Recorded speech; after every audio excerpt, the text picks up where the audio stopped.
Fatigue அப்படின்றது ரொம்ப extreme டயர்டா இருக்கு. ரொம்ப தளர்ந்து போயிருக்கு, ரொம்ப சோர்ந்து போயிருக்கு, ரொம்ப எக்ஸாஸ்ட் ஆயிருக்கு அப்படின்னு சொல்லுவாங்க. ஸோ அதான் நம்ம ஃபேட்டிக் அப்படின்னு சொல்லுவோம்.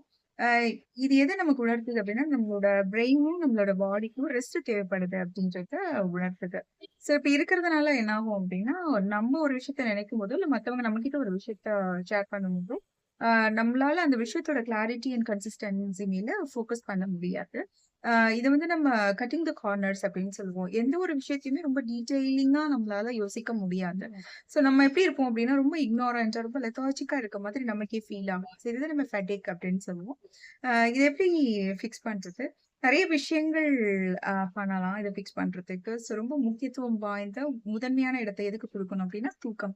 இப்ப பிரெயின்க்கு வந்து எந்த ஒரு ரீசனுமே இல்லாம உங்க கண்கள்ல இருந்து தனித்தனியா கொட்டுதுன்னு வச்சுக்கோங்க. அதுக்கு என்ன அர்த்தம்னா, உங்களோட பிரெயின்க்கு வந்து ரெஸ்ட் தேவைப்படுது அப்படின்றத அது உங்களுக்கு உணர்த்துது. ஸோ அந்த மாரி டைம்ல நம்ம என்ன பண்ணலாம் அப்படின்னா, 15 மினிட்ஸ் இல்ல 20 மினிட்ஸ் இல்லாட்டி 25 மினிட்ஸ், 10 மினிட்ஸ் இந்த மாரி ஷார்ட் நேப்ஸ் எடுக்கலாம். இது நம்ம பவர் நேப்ஸ் அப்படின்னு சொல்லுவோம். உங்களோட பாடி வந்து ரொம்ப ஹெவியாவோ, இல்ல ரொம்ப வீக்காவோ உங்களுக்கு ஃபீல் ஆகுது அப்டின்னா, இது வந்து உங்க பாடி உங்களுக்கு சொல்லுது, எனக்கு ரெஸ்ட் தேவைப்படுது அப்டின்னு சொல்லி. ஸோ அந்த மாரி டைம்ல நல்ல லாங் 8 ஹார்ஸ் தூக்கம் நீங்க எடுத்தீங்க அப்டின்னா, இந்த ஃபேட்டிக்க வந்து குறைக்கலாம். மைண்ட் அண்ட் பாடிய வந்து ஃப்ரெஷ்ஷா ஆக்கலாம். ஸோ நல்லா செஞ்ச உங்களோட பாசிட்டிவ் சைக்காலஜிஸ்ட்.